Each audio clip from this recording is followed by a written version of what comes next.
will now... Buddhism in general, particularly Nalanda tradition, see, we have to utilize our intelligence maximum way, through that way transform our emotion. That's the way. So knowledge, very important. In order to gain knowledge, study, very, very important. Now, for example, my own case, now, as I mentioned earlier, now I am quite old person. So now time come, relax. But still I consider myself as a student. Whenever some time there, I always read and think. I always. And every day, each day, about 5 hours, some meditation. Mainly analytical meditation. Thinking, analyze, thinking. Really very, very helpful. So Tibetan Buddhist tradition is usually I call Nalanda tradition.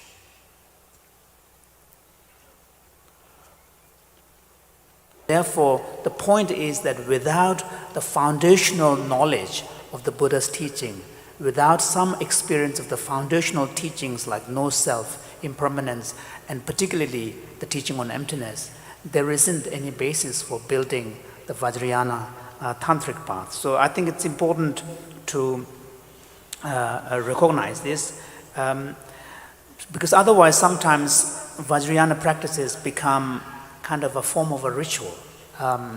In Tibet we have many monasteries, and in many of these monasteries the monks simply do rituals. And in fact, I remember once in Ladakh, which is a place I visit quite often, one day we were having lunch with some government officials, some of them I know very well, and in the conversation I spoke about the fact that according to Buddhism, there are two ways of upholding the Dharma.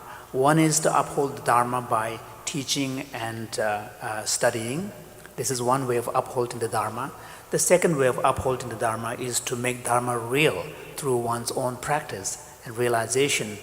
And so then this government official, who was a friend, told me that actually, to be frank, there are many monasteries in Ladakh where neither of these two are done. The only thing the monks do is beat drums and chant and do rituals. So, and this is true in Tibet as well.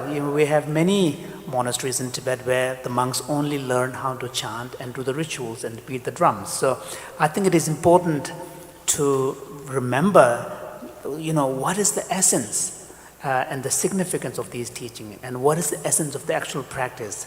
It may seem like some of you might feel that the Dalai Lama is always complaining about things.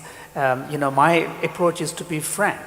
If there are flaws and shortcomings in the tradition and the system, it's better to be upfront and explicit and acknowledge them rather than pretending everything is okay, because pretension is a form of self-deception. So I think it is important to know this. And also I want to share with you that if you take the practice seriously, if you take the teaching seriously and implement it into your life, there is a real power in the practice. For example, for us Buddhist practitioners, we have two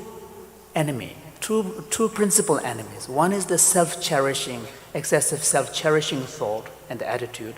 The other one is the grasping at of self-existence. So those are the two enemies. Now, how do we overcome them? How do we deal with them? It's not enough simply to close your eyes and make the wish and pray, may these self-cherishing attitude and may self-grasping disappear. It's not going to go away by simply making the prayer and aspiring for it.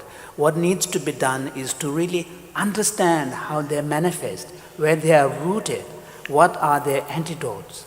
And the antidote to self-cherishing is very well explained in texts like Shantideva's Guide to the Bodhisattva's Way of Life, Bodhicharya Avatara, where there is an extensive explanation of how to tackle, our deep-rooted self-cherishing attitudes, and so on.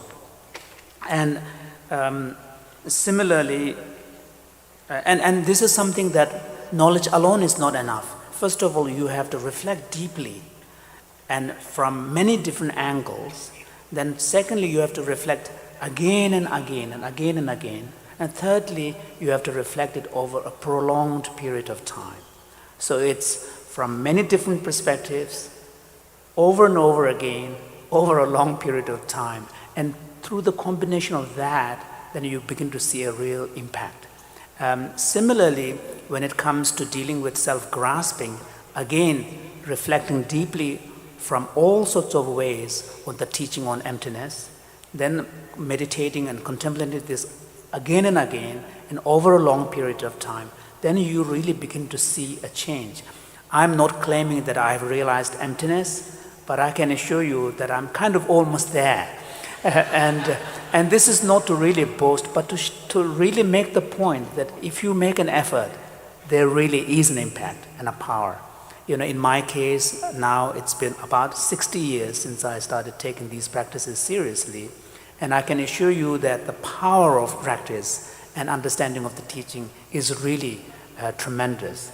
For example, the way in which they impact my emotional kind of life, the way in which they impact the emotional reactivity,